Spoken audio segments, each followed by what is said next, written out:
Today I want to talk to you about the difference between receiving the blessings from God, the blessing from God, versus the gospel. The difference between receiving the blessing from God and the gospel. So let's first start with the blessing. So we are God's people, and we have a relationship with God. He is our Father, and we are His children. I'm His son, and He's my father. He is your father, and you're His daughter, or you're His son. And because of that relationship that we have, we are automatically are going to receive a blessing. It's similar to the relationship I have with my son.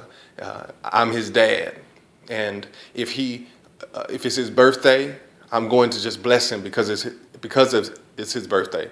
If it's Christmas, I'm going to bless him because it's Christmas. I could be on my way home from work and I just want to pick him up something, and I'll just do that for him because he's my son and we have that relationship. He doesn't have to do anything special or additional for me to show that love to him. That's the blessing of God. Jesus said it like this in Matthew 6, I believe. He said, take a look at the fowls of the air, the birds. They don't sow or do anything, but God takes care of them. And so likewise, how much more will God take care of you?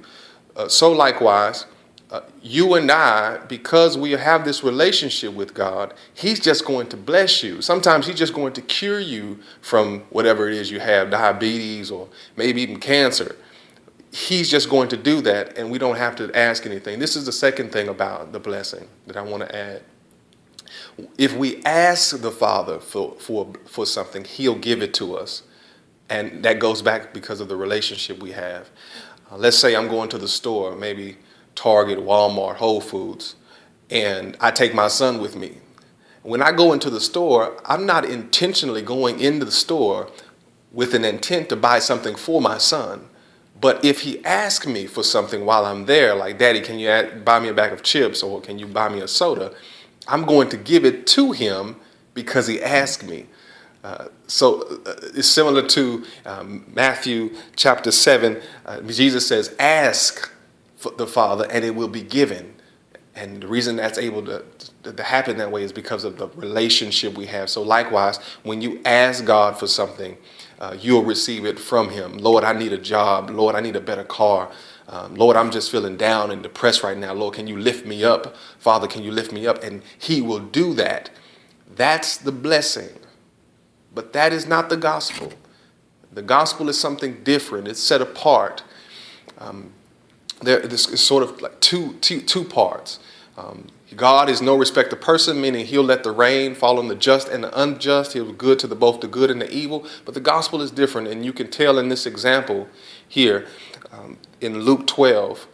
This man, he had money. He had a lot of money, and he had corn, and he said, I'm going to build barns, and I'm going to eat, drink, and be merry. And then the Lord said to him, Thou fool, tonight thy soul is required of thee.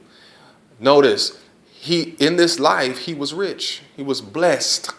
And of course, blessings come from God. He was blessed. But because he didn't have the gospel, God said, Thou fool.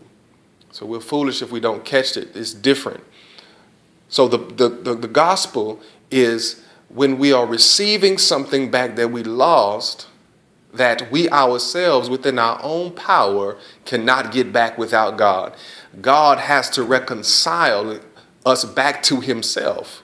I remember one preacher was saying about in a message how God is presenting in a wedding a bride to Himself. So the gospel is us receiving back everlasting life which we lost, and it's coming through Jesus. Jesus is taking away the sins we committed and the debt that we have to pay that God requires. Jesus is paying that, and only Jesus can. So the gospel is the good news that Jesus is paying this debt for us, and we don't have to pay it. And now we're able to receive back the everlasting life that we lost through the sin that Adam committed. This is the gospel message, that He's taken away that pain. But there's a difference between the two. And here's the distinction. God says to Jeremiah, He said, I have a plan for you, and plan to prosper you and give you good health, blessing, and a future gospel. In the book in 2 John, I believe 3 John, Peter said, no, John said, I pray above all things that you would prosper and be in good health. That's the blessing. He said, but then he said, as your soul prospers, that's the gospel. Jesus even said in, I believe it was John 10, I come, Jesus says, that you might have life, the blessing, and have it more abundantly, the gospel. See, here is the danger. Oftentimes, as we're receiving blessings from the Lord, we assume that we are in line with the gospel and that we have accepted the gospel. And that doesn't mean that we have. And there's a difference between the two. That example was in the 5 virgins. 5 were foolish and 5 were wise. There were 5 who were looking for Christ, looking for the gospel, and 5 weren't. So be careful as you're receiving blessings from the Lord that you be sure to get the gospel of Jesus Christ and accept that message that he's trying to tell us, and so that we can receive that righteousness through faith in him. Does that make sense? I'm praying that it makes sense. I'm praying that resonates somewhere in your spirit. Solomon said, in all thy getting, get an understanding. So those are the points I have for you today. God bless you. As I like to say, I'm on my faith grind. I'm praying that you stay on yours because you're greater than you think you are, and you have something special within you. God bless you fully.